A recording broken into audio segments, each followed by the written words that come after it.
Chère sœur de lumière, sentez-vous ce poids subtil, cette impression lancinante que vous donnez plus au monde que vous ne vous donnez à vous-même?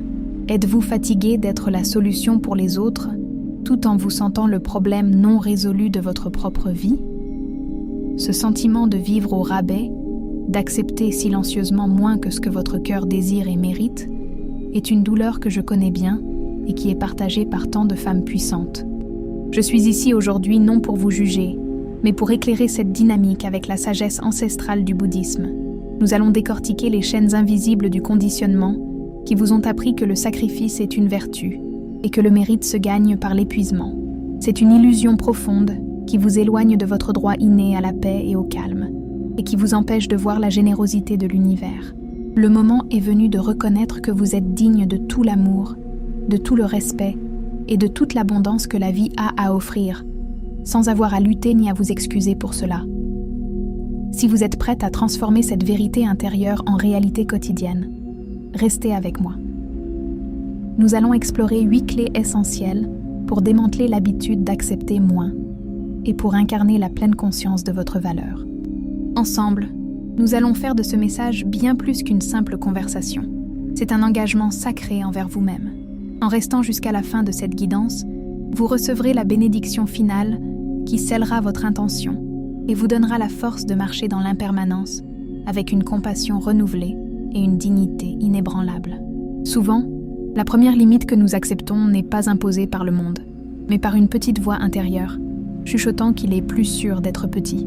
Vous avez appris, parfois avant même de parler, que votre valeur était directement proportionnelle à votre capacité à ne pas déranger.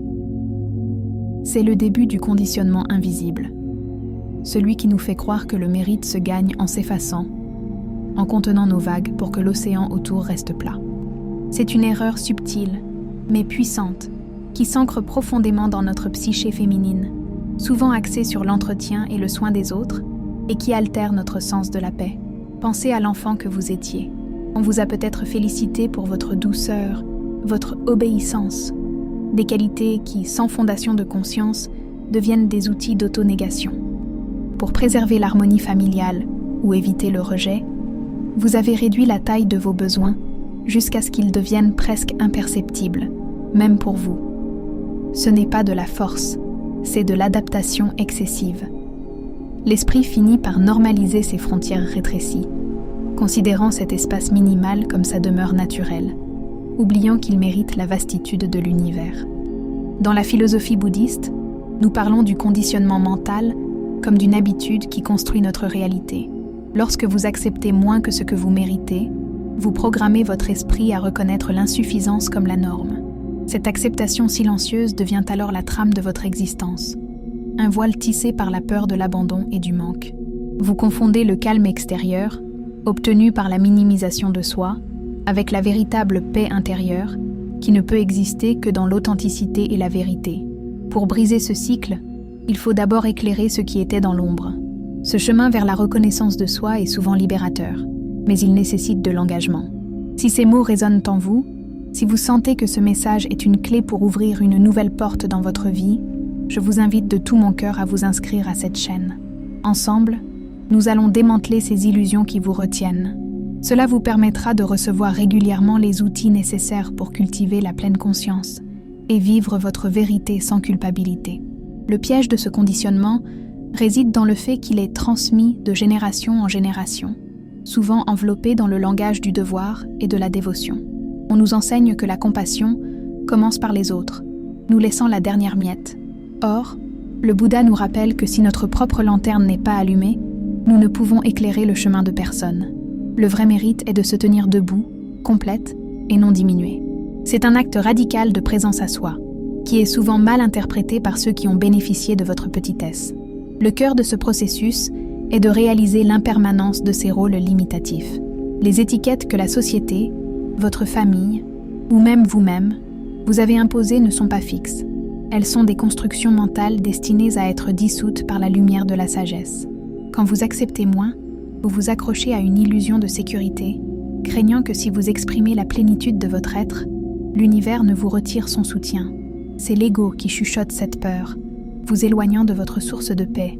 Ce conditionnement invisible agit comme une camisole de force douce. Il vous permet de fonctionner, de sourire, d'être forte pour les autres, mais il étrangle votre vitalité et votre joie. Chaque fois que vous ignorez un besoin légitime pour maintenir un statu quo inconfortable, vous renforcez la conviction que vous n'êtes pas prioritaire. C'est une forme d'auto-violence subtile, déguisée en altruisme, mais qui finit par éroder votre sens de la valeur intrinsèque et vous rend étrangère à la conscience. La sortie de ce schéma passe par la pratique de la conscience radicale. Il s'agit de s'arrêter et de reconnaître. Ici, maintenant, j'accepte moins. Je me sens contracté. C'est en nommant cette dynamique, sans jugement, que l'on commence à la désactiver. La compassion commence alors par soi-même, non pas en s'apitoyant, mais en se promettant de ne plus trahir la vérité de son cœur et de cultiver le calme qui vient de l'alignement. Souvenez-vous que vous n'êtes pas né pour vous excuser d'exister pleinement. L'univers attend de vous que vous preniez votre juste place. Laissez tomber le récit usé selon lequel vous devez être vide pour que les autres se sentent pleins. Votre calme et votre force intérieure ne proviennent pas de votre capacité à tout endurer en silence, mais de votre capacité à discerner ce qui vous nourrit et ce qui vous draine. Ce chemin est un retour à la souveraineté, et il commence par la décision de ne plus jamais vous contenter du minimum. Nous vivons dans une culture qui glorifie l'endurance silencieuse, n'est-ce pas? On vous a peut-être dit que plus vous souffrez en silence, plus vous êtes méritante, plus votre sacrifice est noble. Cette croyance est particulièrement ancrée chez les femmes qui portent le monde sur leurs épaules. Pourtant, la sagesse bouddhiste nous offre une distinction cruciale. Il y a une différence abyssale entre la souffrance qui mène à l'éveil et la douleur acceptée par ignorance ou par peur. Confondre l'une avec l'autre est une erreur tragique qui vous prive de votre droit au calme. Cette confusion entre mérite et souffrance est l'une des chaînes les plus lourdes que nous acceptons.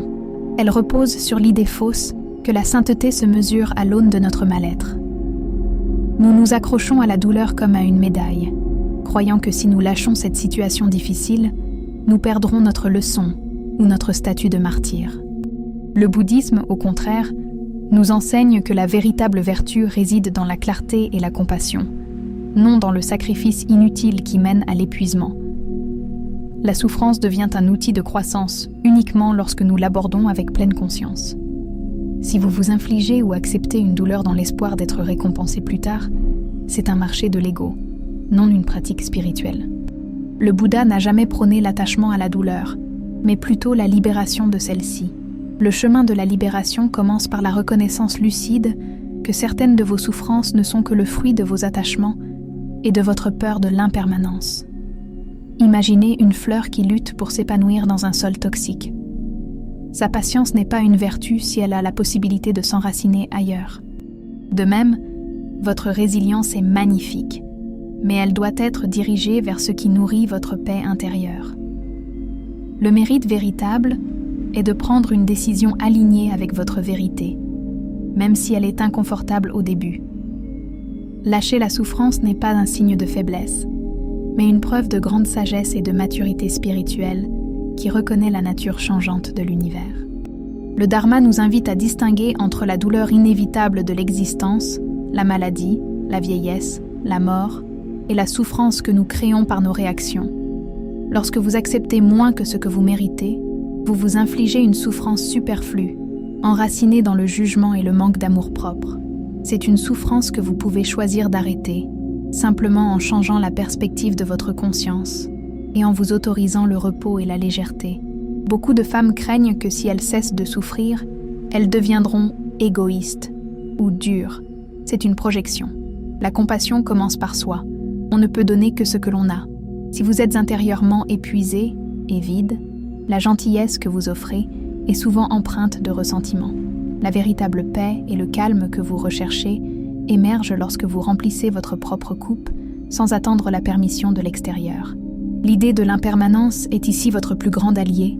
Si vous souffrez parce que vous vous accrochez à une situation qui ne vous sert plus, rappelez-vous que tout change.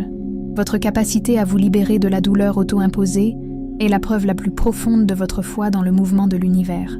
Vous n'avez pas besoin de prouver votre valeur par votre capacité à encaisser. Votre valeur est innée, éternelle et inaltérable, indépendante de toute épreuve extérieure. Si vous avez historiquement confondu l'endurance avec le mérite, Il est temps de réinitialiser votre boussole intérieure. Demandez-vous sincèrement, cette douleur me rapproche-t-elle de la sagesse ou me maintient-elle simplement dans la peur? Si elle nourrit la peur, elle doit être relâchée avec compassion, comme on libère un oiseau fatigué. C'est un acte de conscience pure qui affirme votre dignité face à l'illusion du sacrifice. Ce passage de l'acceptation de la douleur à l'affirmation de la paix est un acte révolutionnaire pour l'âme féminine. Il exige du courage, mais il offre une libération sans prix.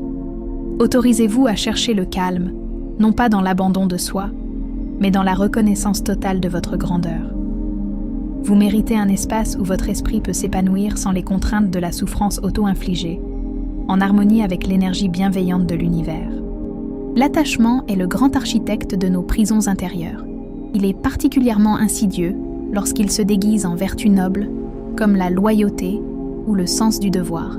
Vous vous surprenez peut-être à rester dans une relation, une dynamique de travail ou un rôle familial qui vous vide, simplement parce que c'est familier. L'esprit humain, par nature, préfère la souffrance connue à l'incertitude d'un futur inconnu. C'est ce que les enseignements bouddhistes appellent l'upadana, la saisie, qui nous lie au cycle de la douleur. Cette loyauté mal placée est souvent plus une peur de l'impermanence qu'un véritable amour ou engagement. Vous craignez que, si vous lâchez cette situation, même toxique, vous resterez avec un vide que rien ne pourra combler. Ce faisant, vous vous attachez à l'idée de ce que la relation devrait être, ou au rôle que vous devez jouer, plutôt qu'à la réalité brute de ce qui est. C'est une prison dorée, parfois, mais une prison quand même, qui étouffe votre essence. Chez les femmes, cet attachement prend souvent la forme du sacrifice de soi, pour maintenir le tissu social ou le bien-être de l'autre. Vous confondez votre valeur avec votre utilité. Vous vous accrochez à la douleur parce qu'elle vous donne un rôle, une identité. Pourtant, ce rôle vous empêche de cultiver la paix et la véritable compassion, qui ne peut émerger que d'un lieu de plénitude, et non de manque. Il est vital de distinguer l'engagement véritable de l'attachement névrotique, basé sur la peur. Si cette énergie de reconnaissance et de vérité résonne profondément en vous, si vous sentez que c'est la voie que vous devez emprunter, je vous invite à appuyer sur le bouton « J'aime ». Ce simple geste n'est pas seulement un soutien pour cette chaîne, c'est une affirmation pour l'univers que vous êtes prête à intégrer cette sagesse et à choisir la libération. Laissez votre cœur et votre conscience guider votre action et aider ce message de calme à atteindre d'autres âmes qui cherchent leur chemin. L'attachement à ce qui fait mal est renforcé par le mythe de la rédemption, l'idée que si vous endurez assez longtemps, la situation changera miraculeusement. Mais l'impermanence fonctionne dans les deux sens. Si vous ne changez pas votre positionnement, la souffrance, elle aussi, persistera. Le Bouddha nous enseigne que la seule chose que nous pouvons vraiment maîtriser est notre propre conscience et notre réaction à ce qui est. Lâcher prise n'est pas un échec, c'est l'intelligence de reconnaître quand la saison est terminée. Le prix de cet attachement est la perte de votre force vitale et de votre énergie. Chaque fois que vous choisissez de rester par loyauté envers une chose qui vous appauvrit, vous retirez de l'énergie à votre capacité à créer quelque chose de nouveau et de nourrissant. L'univers est un champ illimité de possibilités. Rester accroché à une branche morte par peur de tomber vous empêche de sauter vers l'arbre de vie qui vous attend, offrant l'abondance et la paix. Pour démanteler cette prison, nous devons pratiquer le détachement avec compassion. Il ne s'agit pas de devenir froide ou indifférente, mais de reconnaître que l'autre ou la situation a sa propre trajectoire karmique, et vous la vôtre. Votre responsabilité première est envers votre propre lumière, envers votre besoin de calme et d'alignement. C'est en honorant votre propre vérité que vous devenez un phare pour les autres, pas en vous consumant pour les réchauffer. Demandez-vous, à quoi suis-je loyal? Au rôle ou à ma propre âme? Si la loyauté envers l'extérieur vous force à trahir votre intérieur, elle n'est pas vertu, elle est auto-sabotage. La véritable paix émerge lorsque vous avez le courage de trancher les liens d'attachement basés sur l'insécurité et d'embrasser l'impermanence de toute chose, y compris de vos propres souffrances passées. Ce processus de libération est un acte de haute spiritualité. Il nécessite d'observer sans jugement la manière dont votre esprit se débat pour maintenir la douleur familière. Autorisez-vous à ressentir la peur du vide, puis laissez la conscience la traverser. La liberté est de ne plus se définir par ce que vous endurez, mais par l'espace de sérénité et de compassion que vous créez en vous-même, en faisant confiance à la bienveillance de l'univers. La plus grande quête de notre époque est la quête de validation. Vous avez été conditionné à regarder à l'extérieur pour obtenir la confirmation de votre valeur, l'approbation de votre partenaire, la reconnaissance au travail, les éloges de vos enfants. Mais qu'arrive-t-il lorsque ces sources de validation sont silencieuses ou absentes? Votre paix s'effondre, car vous avez externalisé la source de votre estime. La sagesse bouddhiste nous rappelle une vérité fondamentale. Votre valeur est intrinsèque, elle ne dépend de rien ni de personne. Le bouddhisme nous enseigne que chaque être possède la nature de Bouddha, une perfection innée qui ne peut être ni ajoutée ni retirée. Cela signifie que votre valeur n'est pas une note que vous devez obtenir, ni un statut que vous devez atteindre. Elle est. Point final. Lorsque vous vivez en conscience de cette vérité, le besoin d'être choisi ou validé par autrui commence à se dissoudre, remplacé par une stabilité intérieure profonde, un calme inébranlable. C'est un changement de paradigme radical. Au lieu de vous voir comme un miroir attendant le reflet des autres, vous vous voyez comme la source lumineuse elle-même. Lorsque vous cherchez la validation, vous mettez le pouvoir de votre bonheur et de votre paix entre les mains de l'impermanence, car les opinions des gens changent, les situations évoluent. En vous ancrant dans votre valeur intrinsèque, vous vous alignez avec la seule chose qui soit éternelle et fiable, votre propre nature. Ce processus de reconnaissance est essentiel pour toute femme cherchant la libération. Nous avons souvent été éduqués à penser que être une bonne femme signifie être utile, accommodante, voire effacée. Mais la vérité est que votre énergie féminine ne peut se déployer et nourrir le monde que si elle est stabilisée. Cette stabilisation commence lorsque vous cessez de quémander et commencez à incarner, avec compassion, la plénitude de qui vous êtes. Le détachement du regard extérieur n'est pas de l'indifférence, c'est de la souveraineté. C'est la pratique de la conscience qui vous permet de prendre des décisions non pas basées sur ce qui plaît aux autres, mais sur ce qui est juste et vrai pour vous. Lorsque vous êtes libre de cette dépendance, vous n'acceptez plus moins que ce que vous méritez. Car vous savez que si vous le faites, vous trahissez cette nature parfaite qui réside en vous. Imaginez que votre valeur soit comme un fleuve puissant. Lorsque vous dépendez de l'extérieur, vous permettez aux opinions et aux jugements de construire des barrages ou de détourner son cours. Lorsque vous reconnaissez votre valeur intrinsèque, vous laissez ce fleuve couler librement, offrant paix et vitalité à tout ce qui l'entoure. Cette force n'est pas arrogante, elle est simplement présente, calme et alignée avec l'énergie de l'univers. L'impermanence nous enseigne que même si un échec ou un rejet survient, cela ne diminue en rien votre essence.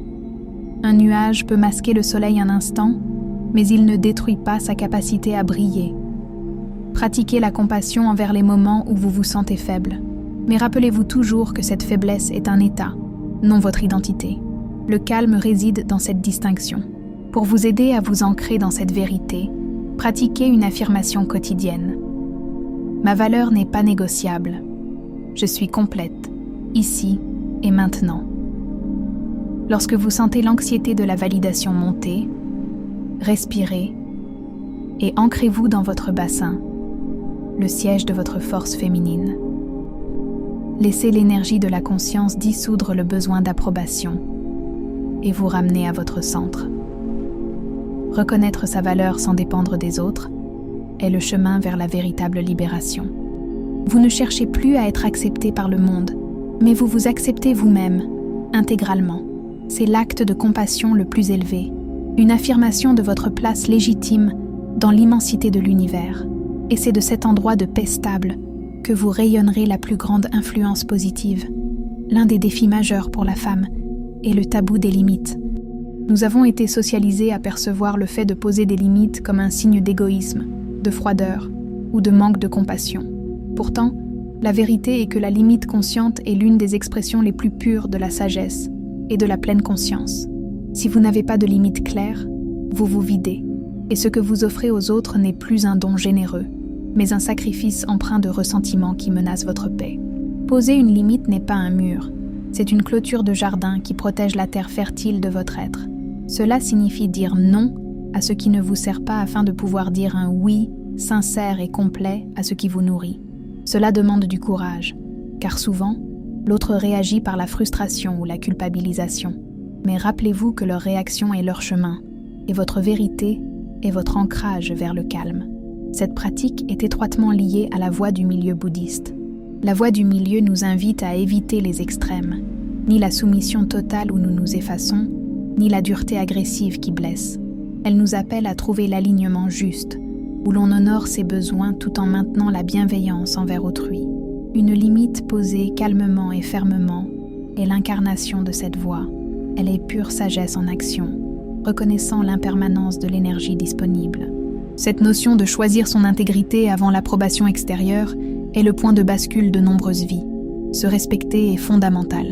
Avez-vous déjà eu cette sensation lancinante dans votre corps, ce nœud à l'estomac, qui vous dit que vous avez dit « oui » alors que votre âme criait « non ». Ce malaise est votre conscience qui vous alerte. Commentez ci-dessous avec une simple phrase décrivant ce sentiment. En le nommant, nous commençons le travail de transformation et nous nous rapprochons de la paix. Lorsque vous n'avez pas de limites, vous permettez aux énergies extérieures de vous submerger. Vous ne vivez plus selon votre propre rythme intérieur, mais vous dansez au rythme effréné des attentes du monde. Cela mène inévitablement à l'épuisement et à la perte de votre centre de calme. Les limites sont le filtre qui vous permet de recevoir l'univers sans être envahi par lui.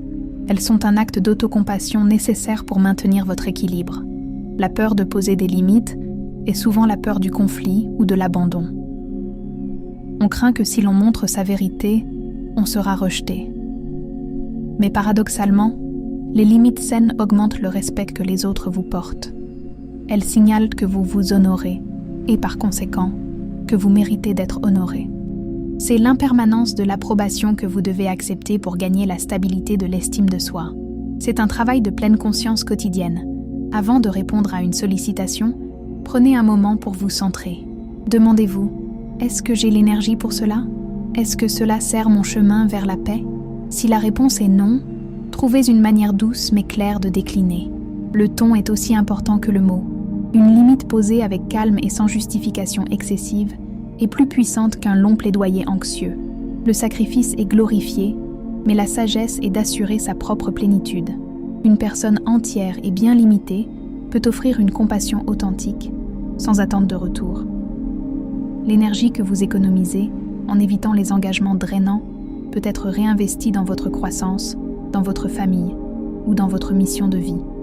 C'est ainsi que vous devenez une source inépuisable, ancrée dans l'abondance de l'univers. En conclusion, si vous acceptez moins que ce que vous méritez, c'est souvent parce que vous avez omis d'ériger ces protections conscientes. Autorisez-vous à être juste envers vous-même. Les limites sont un cadeau que vous vous faites, un chemin vers plus de paix, de calme et d'intégrité, et un alignement parfait avec le flux de la vie. La peur du manque est un moteur puissant qui nous pousse à accepter l'inacceptable. C'est la peur primale de l'abandon, de la solitude ou de l'instabilité financière qui murmure « Mieux vaut ce que tu as, même insuffisant, que l'incertitude du vide ». Cette peur nous lie à des situations qui ne nous nourrissent plus, sous la fausse croyance qu'il faut supporter pour survivre. C'est le piège mental où l'on confond sécurité matérielle et paix spirituelle, souvent au détriment de notre calme intérieur. Cette angoisse est profondément enracinée dans la résistance à l'impermanence. Nous nous accrochons désespérément à la forme actuelle de notre vie, le travail, la relation, la routine, même si elle est douloureuse, car nous craignons que le changement n'apporte que le chaos. Nous percevons le détachement, non pas comme une libération, mais comme un saut dans le vide. C'est ignorer la nature profonde de l'univers, qui est mouvement constant, mort et renaissance perpétuelle. Lorsque vous acceptez moins que ce que vous méritez, vous signalez à l'univers que vous vivez dans la rareté. Vous agissez comme si les opportunités étaient limitées, comme si une fois qu'une source est tarie, il n'y en a plus d'autre. Cette mentalité de pénurie est en contradiction totale avec la compassion que vous devriez vous accorder. Elle vous maintient dans un état de stress et d'alerte permanent, vous empêchant d'accéder au véritable calme qui est votre droit inné. La sagesse bouddhiste nous enseigne à faire confiance au flux de la vie. Si une situation se termine, c'est que l'énergie qu'elle contenait a atteint son terme. c'est la loi de l'impermanence. Croire qu'il faut s'accrocher à une coquille vide pour survivre est une illusion de la conscience non éclairée. Lâcher prise avec paix n'est pas un acte de négligence, mais une profonde foi que l'espace libéré sera naturellement rempli par quelque chose de plus aligné avec votre vérité. Pour de nombreuses femmes, la peur du manque est exacerbée par les structures sociales et le rôle de gardienne du foyer. Vous vous sentez responsable de la stabilité de tous, ce qui rend l'idée de prendre un risque personnel presque impensable. Pourtant, votre survie la plus essentielle n'est pas matérielle, c'est la survie de votre âme, de votre joie, de votre capacité à ressentir la paix. Si l'environnement actuel vous tue à petit feu, aucune sécurité extérieure ne vaut ce prix. L'illusion du manque est brisée par la pleine conscience. Il faut s'asseoir avec la peur, la nommer et observer sans jugement. Je crains de manquer d'argent. Je crains d'être seul. En reconnaissant cette peur, vous retirez son pouvoir paralysant. Ensuite, vous pouvez choisir d'agir à partir d'un lieu de courage et de compassion, plutôt que de réagir à partir de la panique. Le courage n'est pas l'absence de peur, mais la marche en avant malgré elle. Ce passage vers une vie où vous méritez plus est un acte de foi dans le principe d'abondance de l'univers. Si vous vous retirez calmement d'une source empoisonnée, vous faites de la place pour une source d'eau vive. L'énergie que vous dépensiez à supporter devient disponible pour construire de nouvelles fondations. C'est l'essence du lâcher-prise selon le Dharma. Nous confondons souvent la stabilité avec la stagnation. La vraie stabilité est d'être ancré en soi, conscience, non dans les circonstances extérieures, qui sont par nature en constante impermanence. Lorsque votre centre est le calme, vous pouvez naviguer dans n'importe quelle tempête sans être submergé. Refuser d'accepter moins, c'est choisir de faire confiance à votre propre force intérieure et à la générosité de l'univers. C'est un engagement envers votre propre paix. Vous méritez de respirer librement, de vous épanouir et de savoir que vous êtes soutenu, non parce que vous vous accrochez désespérément, mais parce que vous vous tenez dignement dans votre vérité. Se choisir est souvent l'acte le plus difficile pour une femme. Lorsque vous commencez à cesser de vous sacrifier, un sentiment familier et puissant surgit, la culpabilité. On nous a enseigné que la culpabilité est le prix de la liberté, le signe que nous avons transgressé l'ordre social de l'autonégation. Pourtant, cette culpabilité est une illusion karmique, un ancien programme qui essaie de vous ramener à l'état de soumission. Se choisir sans culpabilité est une rupture karmique nécessaire pour votre évolution. Du point de vue bouddhiste, le karma n'est pas une punition, mais la loi de cause à effet. Si vous continuez à vous abandonner, à accepter moins, vous créez un karma de dépendance et d'insuffisance, programmant l'univers à vous renvoyer des situations où vous devez vous effacer. Ce sont des schémas répétitifs qui maintiennent votre âme dans un cycle de stagnation et empêchent la véritable paix d'émerger. Le moment où vous décidez de vous respecter et de mettre des limites est le moment où vous générez un nouveau karma, un karma de conscience, de dignité et d'alignement. Oui, cela peut créer des vagues autour de vous. Les personnes qui bénéficiaient de votre ancien sacrifice peuvent protester.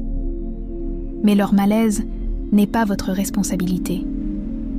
Votre responsabilité est d'honorer la flamme sacrée de votre être et de cultiver le calme intérieur. C'est une transformation consciente. La culpabilité essaie de vous faire croire que vous êtes égoïste. Or, le véritable égoïsme est d'offrir une version diminuée de vous-même, pleine de ressentiment, au monde. Se choisir, c'est au contraire une forme de compassion radicale. Vous vous soignez pour pouvoir offrir une lumière stable et joyeuse, non une lueur vacillante alimentée par l'épuisement. C'est le respect de votre essence qui permet à l'univers de vous soutenir pleinement.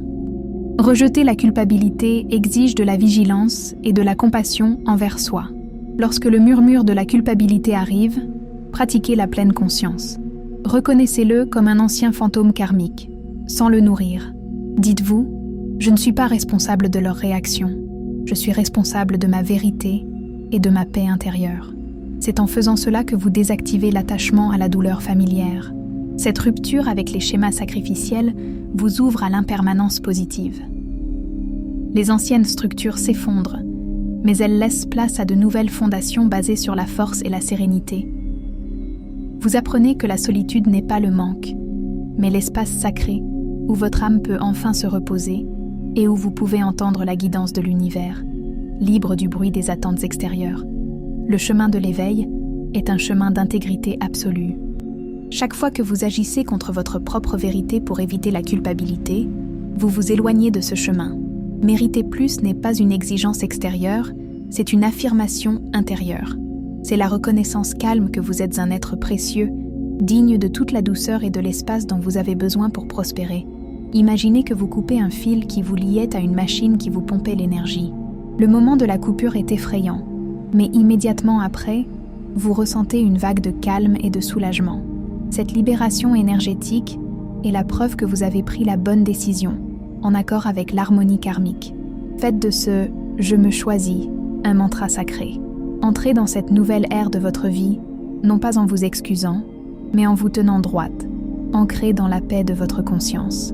C'est la plus grande offrande que vous puissiez faire au monde, une femme entière, libre de la culpabilité, qui incarne la compassion totale. Mériter plus ne signifie pas exiger bruyamment ou faire des demandes agressives. Cela signifie incarner une dignité calme dans chaque décision quotidienne. C'est un état d'être, un rayonnement silencieux qui dit « Ceci est mon espace sacré et je l'honore ». Cette dignité n'est pas de l'arrogance, mais un alignement profond avec votre valeur intrinsèque, qui permet d'attirer naturellement ce qui est juste, stable et nourrissant pour votre paix. Comment cela se traduit-il concrètement?